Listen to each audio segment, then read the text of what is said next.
Howdy folks, Sam here. I do hope you're well. Today we're going to look at everybody's favorite scale, the blues scale. And the reason it's everybody's favorite scale is because it's typically the first scale harp players start using to improvise on. And in future lessons we're going to look at, improvising over blues, improvising over jazz, and, improvising over standards.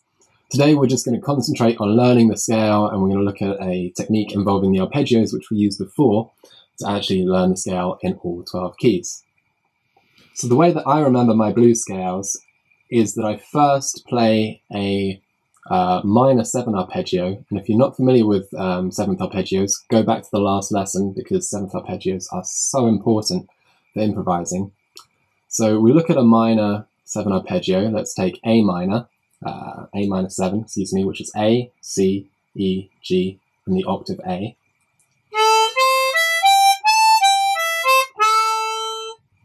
Then we're going to add the 4th, which is D, the flat 5, which is E, and we'll start with there. That's the traditional blues scale. So we're going to go A, C, D, the 4th, E flat, the flat 5, E, the natural 5, G, the 7, and A, the octave.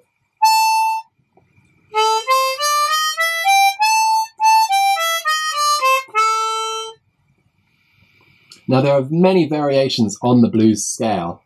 What I just showed you there is typically what you call a traditional minor blues scale.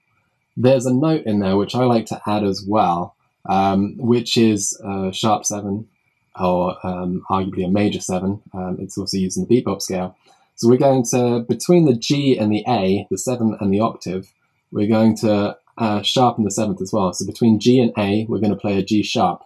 So from the top, we're going to go A, C, the 3rd, D, the 4th, E flat, flat 5, E, natural 5, G, the 7th, then G sharp, that's sharp 7, and then up to the octave. Having that not only takes it from a 6-note scale to a 7-note scale, it also makes it quite jazzy as well, that little run there.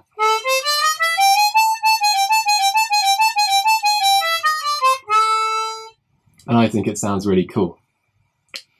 So what I recommend you do is get used to playing that pattern of a minor arpeggio and then just filling in those extra 3 notes, and it becomes so much easier. So to go over what we just played, A minor 7, arpeggio, A minor 7 blues.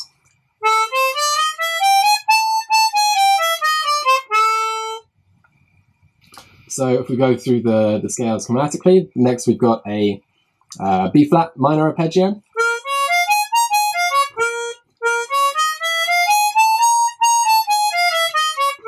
and the scale to accompany it.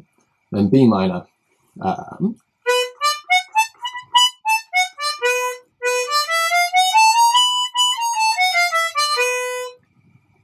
then C minor,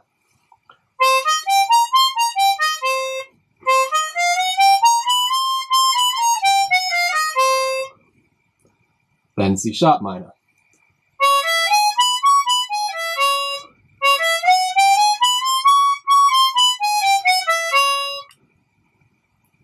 then D minor. D minor is quite a popular one. You'll see a lot of blues players use it a lot because it related to 3rd position on the diatonic harmonica, and they found it very easy to cross over onto the chromatic. D minor.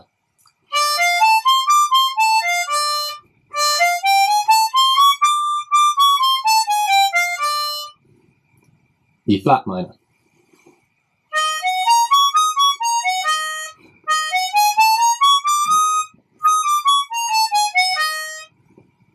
Next is E minor.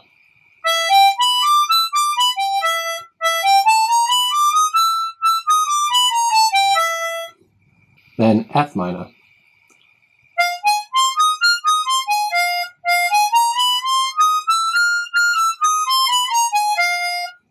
And F sharp minor.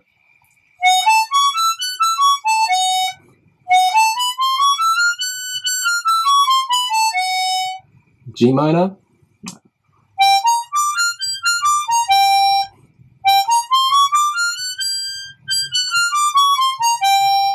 and a flat minor.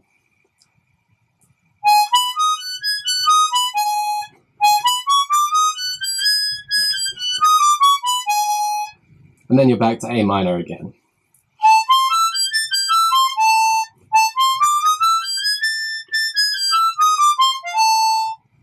So take your time with those, maybe even learn 1 key a week, depending on how fast you want to go, maybe learn 1 key a day. Do whatever pace works for you and the amount of time you get to put into the harmonica. I'm still working on my bad habits. I'm always trying to remind myself that it's my head that stays still and my hands that move. So yeah, bear things like that in mind. Always be watching how your body interacts with the instrument itself. I hope that was useful, and see you again soon for another lesson. Take care, guys.